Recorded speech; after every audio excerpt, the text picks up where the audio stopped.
Hello বন্ধুরা, welcome back to my channel Shantanu Momita চ্যানেলে তোমাদের অনেক অনেক স্বাগত জানাই।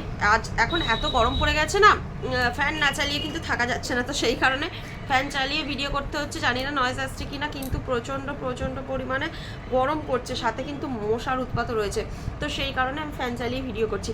হ্যাঁ, যাদেরকে নিয়ে ভিডিওটা করছি অবশ্যই টাইটেল থাম্বনেল সব কিছু দেখে তোমরা আন্দাজ করতে পেরেই গেছো যারা এই বিষয়ে অবগত। তো কি বলবো, এদের বিষয়ে কথা বলতে গেলে আগে থেকে হাসি পায়। এদেরকে কি বলা যায়, এরা অ্যাকচুয়ালি কোনো মানুষের পর্যায়ে পড়ে না। আমি কারোর দোষ বলছি না, কারোর গুণ না, এরা কিন্তু সবাই সমান। আমি নাম করেই বলছি, কারণ আমার কাউকেই ভয় পাওয়ার কোনো প্রশ্ন নেই।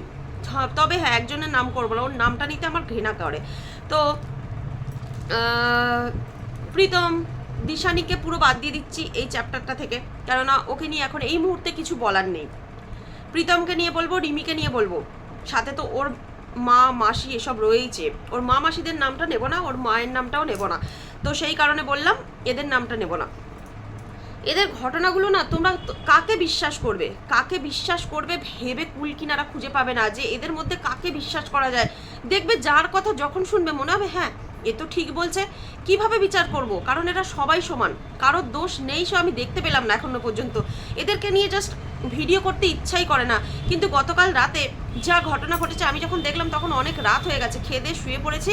শুয়ে ভিডিওটা দেখলাম, ভিডিও অ্যাকচুয়ালি নয়, লাইভে তার আগে এসেছিলো, আমি সেই সময়তে লাইভটা নজরে পড়লো, লাইভে থাকাকালীন দেখতে পাইনি, কিন্তু পরে সেই লাইভটা দেখলাম, দেখে খুব খারাপ লাগছিল। রিমির লাইভটা দেখে, রিমি লাইভে এসে খুব কান্নাকাটি করছিল, আর সেই সময় তার মা প্রচণ্ড পরিমাণে মাসি তাকে এসে উত্তক্ত করছিল আর গালাগাল দিয়ে কথা বলছিল, বাজে রাফ ভাষায় গালাগাল দিচ্ছিল।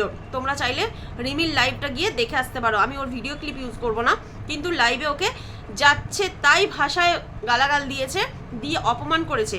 তার কারণ কি? আচ্ছা, এদের ঘটনা তো আমরা সবাই জানি। প্রথম থেকে একটুখানি বলি ছোট্ট করে, কি বলবো, ছোট্ট করেই হোক আর বড় করেই হোক সেটাই ভেবে পাই না। প্রীতম বিয়ে করলো ফার্স্ট দিশানিকে, সে লাইফটা সে তার সাথে লিড করতে পারলো না। নেক্সট বিয়ে করলো রিমিকে, রিমিও নাকি ভালো না, রিমির সাথেও কাটাতে পারলো না, ডিভোর্সের পর্যায়ে চলে গেল। দিশানির সঙ্গে ডিভোর্স অলরেডি হয়ে গেছে, তারপর রিমির সাথে ডিভোর্সের পর্যায়ে চলে গেল, এখনো ডিভোর্স হয়নি। তারপর কে ফিরে এলো, ডিভোর্স হতে না হতেই দিশানি আবার ফিরে এলো, ফিরে এসে তার সাথে কত না কত প্রজেক্ট করলো, বাইরে গেল, দেশে বিদেশে প্রচুর প্রজেক্ট করলো ঘুরে ঘুরে, সেই নিয়ে পাবলিকের গালমন্দ কম খায়নি সেই সময়। যাক, এদিকে রিমি বিট্টুর সঙ্গে একটু ছুকিটকিট খেললো, ছোটোখাটো। যখন রিমি সুইসাইড করার চেষ্টা করেছিল শিরা কেটে, সেই সময়তে বিট্টু ওর পাশে ছিল। তো বিট্টু ছেলেটাকে দেখে মনে হতো খুবই ভালো ছেলে। এবার জানি না, আমি ওদের ভিডিও না খুব একটা ওয়াচ করি না, বিট্টুকে ভালো লাগতো, ছেলেটা বেশ ভালো লাগতো, সভ্য ভদ্র মনে হতো। তো তারপরে একটা সময় জানতে পারলাম সেও নাকি দিশানির সাথে একটা সময় সম্পর্কে ছিল।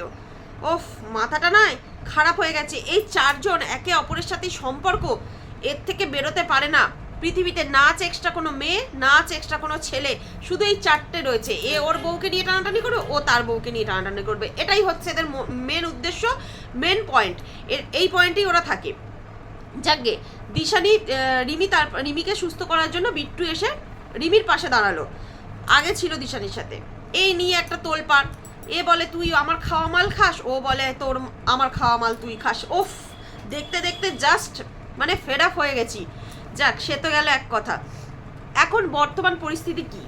বর্তমান পরিস্থিতি, রিমি প্রীতমের নামে কেস করেছে, প্রীতমের নামে একটা কেস আছে, ডিভোর্স কেস, সেই কেসটা তুলে নিতে চাইছে। সে কিসের কারণে তুলে নিতে চাইছে? বোঝা ভারী দায়।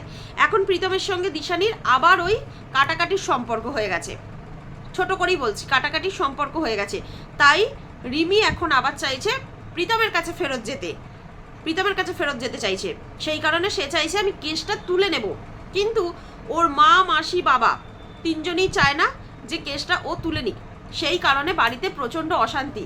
এদিকে রিমি প্রীতম দুজনে রাতে সারা রাত ফোনে গল্প করছে, সেই গল্প করার জন্য নাকি তার মাসির ঘুমে ব্যাঘাত ঘটছে। হ্যাঁ, এটা একটা ঘটনা, জানো তো, এটা একটা কিন্তু ঘটনা, সত্যিকারের ঘটনা। তোমরা চাইলে রিমির লাইভে, গতকাল রিমি যে লাইভে এসেছিল রাতে, সেই লাইভটা একবার গিয়ে চোখ রাখো। বেশিক্ষণের লাইভ না, মনে হয় 20-25 মিনিটের হবে, এরকম কিছু একটা সামথিং। তো সেই লাইভটা গিয়ে একবার দেখে এসো, বুঝতে পারবে। দেখো, লাইভটা দেখার পর আমার স্পষ্ট মনে হয়েছে যে মেয়েটা সত্যি কষ্টে আছে।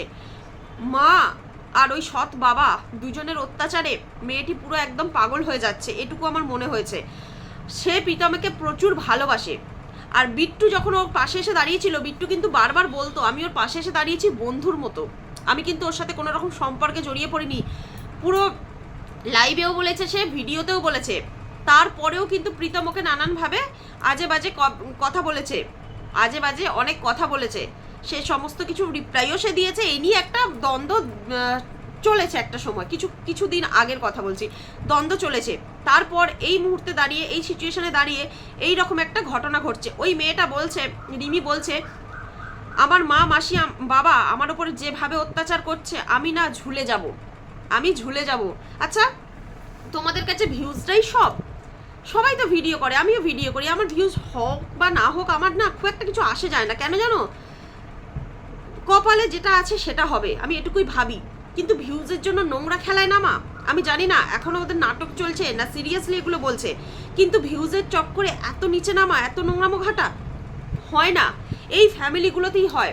দিশানির মা লাইভে এসে আজে বাজে কথা একদিন বললো প্রীতমের সঙ্গে মেশার জন্য, তারপরেও বিয়ের নাটক হলো, মানে নাটকের শেষ নেই।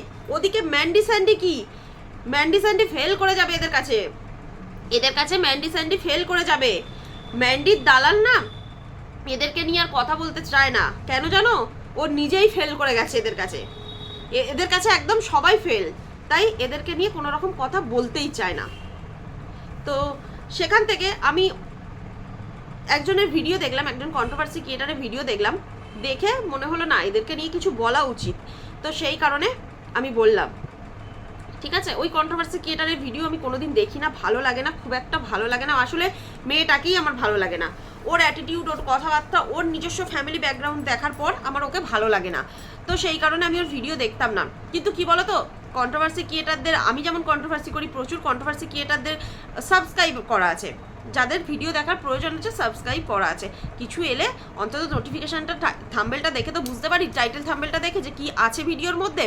তো একটা তোলপাড় করা জিনিস চলছে, কেউ ভিডিও যখন আর্জেন্ট কিছু দেওয়ার হয়, আর্জেন্ট ভিডিও বলে দেয়, তখনই বুঝতে পারি যে কিছু একটা ঘটনা ঘটেছে, দেখতে যাই, তখন দেখতে যাই। মিথ্যে কথা বলবো না ওই ঘোড়ামুখির মতো যে না ভিডিওটা দেখিনি, আমাকে কেউ লিঙ্ক পাঠালো, কেউ মেসেজ করে বললো, না না না না, একদম না, আমি দেখেছি, দেখেই কথা বলছি। আর এই সমস্ত দেখার পরে আর অথচ আর এই কন্ট্রোভার্সি ক্রিয়েটারদের মধ্যে একজন কন্ট্রোভার্সি ক্রিয়েটার আছে যাকে রিমি স্ট্রাইক দিয়েছে, 3টে স্ট্রাইক, 2টো স্ট্রাইক এখন দিয়েছে, আগে অলরেডি একটা দেওয়া ছিল, 3টে স্ট্রাইক তার চ্যানেলে পড়ে গেছে।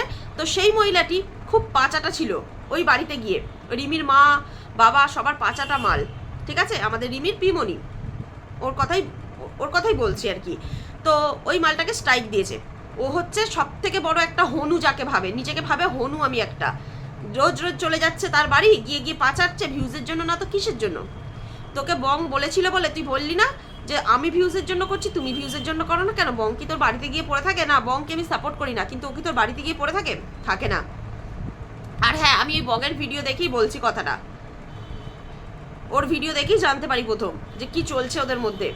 তাছাড়া আর একটা জিনিস, গীতাদি একটা ভিডিওর কমেন্ট বক্সে আমি একজনের কমেন্ট পড়েছিলাম যে এখানে ম্যান্ডি স্যান্ডিকে ছাড়ো, ওদিকে দেখতে যাও, রিমি প্রীতমের তোলপাড় কাণ্ড চলছে, ওদিকে গিয়ে দেখো। তখন আমি দেখতে যাই তো কি হয়েছে মাঝে, একদম দেখিনি ওদের ভিডিও। বিশ্বাস করো কি বিরক্তিকর একটা জীবন। তো যেটা বলছিলাম, এখন রিমি চাইছে প্রীতমের বাড়ি ফিরে যেতে, প্রীতমকে নিজের হাজব্যান্ড বলে মানছে। তো রিমিকেও একটা কথা বলবো, দেখ, যে তোকে ভালোবাসে না তার কাছে গিয়ে কি তুই কি পাবি, কি সুখ পাবি? ওই ছেলেটা ভালো মন্দ আমি জানি না, ওর মনে অ্যাকচুয়ালি কী আছে, ও আদৌ সত্যি বলছে না মিথ্যে বলছে, সত্যি মানে বোঝা ভারী দায়। তো ও তো তোকে ভালোবাসে না, ও তোকে চায় না, ও তো ফ্যামিলিটাকে সহ্য করতে পারে না, তোর মাকে যাচ্ছে তাই অপমান করে, অপমান করার মতো কাজ অবশ্য করেছে, কিন্তু একটা বাড়িতে যে তার শাশুড়ি হবে তাকে যখন সম্মান করে না, সেখানে তোকে নিয়ে গিয়ে কী করবে? সে তো তুইও টিকতে পারবি না। তুই আজ মায়ের কাছে, মা বাবার কাছে আছিস বলে তুই বলছিস যে আমি ওকে ভালোবাসি, ওর কাছে যাবো, যখন ওর কাছে চলে যাবি তখন ওকে বদনাম দিয়ে আবার বাবা মায়ের কাছে ফিরে আসবি। তোদের এই চলছে, এই তোদের চলছে, আমি তো দেখে আসছি প্রথম থেকে। সংসারটা করতে পারতিস প্রথম থেকে, মা বাবার কথা শুনে বাপের বাড়িতে চলে না এসে না সংসারটা করতে পারতিস, ভালোই থাকতিস মনে হয় ভালোই থাকতিস। তবে প্রীতমকে দেখে যতদূর মনে হয়, যা মনে হয় এতটা খারাপ ছেলেও নয়। তুই চলে যাবার পর ও এই জিনিসটা করেছে দিশানির সঙ্গে আবার, নাহলে তুই যদি এই বাড়িতে থাকতিস দিশানি কিন্তু এন্ট্রি পেত না, দিশানি আবার নতুন করে এন্ট্রি পেত না। আর দিশানিও খুব খেলাচ্ছে, দিশানি কিন্তু যাবে না প্রীতমের সঙ্গে সংসার করতে, ওর মা করতে দেবে না, ওর মা বলে দিয়েছে স্পষ্ট করতে দেবে না সংসার। তারপরেও কেন এত নাটক চলছে, কেন এত খেলা চলছে? তোরা সংযত হতে পারিস না? একটা মেয়ে যদি আজ কিছু করে বসে তখন সে দায় কে নেবে? সে দায়টা কে নেবে? তুই নিবি? ওর মা বাবা তো নেবেই না, কি পাগল রে তোরা! তোদের সত্যি আমার এক সময় মনে হয় যে এই ফ্যামিলির মতো ফ্যামিলি বোধহয় পাল দেবনাথ ফ্যামিলির মতো ফ্যামিলি দুনিয়ায় নেই, দুনিয়ায় একটাও নেই। কাল লিমির কান্না দেখে না আমি সত্যি অবাক কাণ্ড, যে এই মেয়েটাকে এইভাবে কাঁদছে আর এই মেয়েটাকে এইভাবে গালাগাল দিচ্ছে, আর ওদিকে মা মাসি দেখো মাংস রান্না করছে, দুজনে মিলে লাইভে এসে নাচতে নাচতে মাংস রান্না করছে। ছি ছি ছি ছি, ভাবলে অবাক লাগে। তো চলো বন্ধুরা, ওদেরকে নিয়ে ভিডিও করার এই একটাই কারণ, কি যে হতে চলেছে বোঝা যায় না। সবাই পাশে থেকো, দেখতে থাকো কি হয়। তো এখনের মতো ভিডিওটা এখানে শেষ করছি। সবাই ভালো থেকো, সুস্থ থেকো, সাবধানে থেকো, চ্যানেলটা সাবস্ক্রাইব করে আমার পাশে থেকো। সবাইকে টাটা।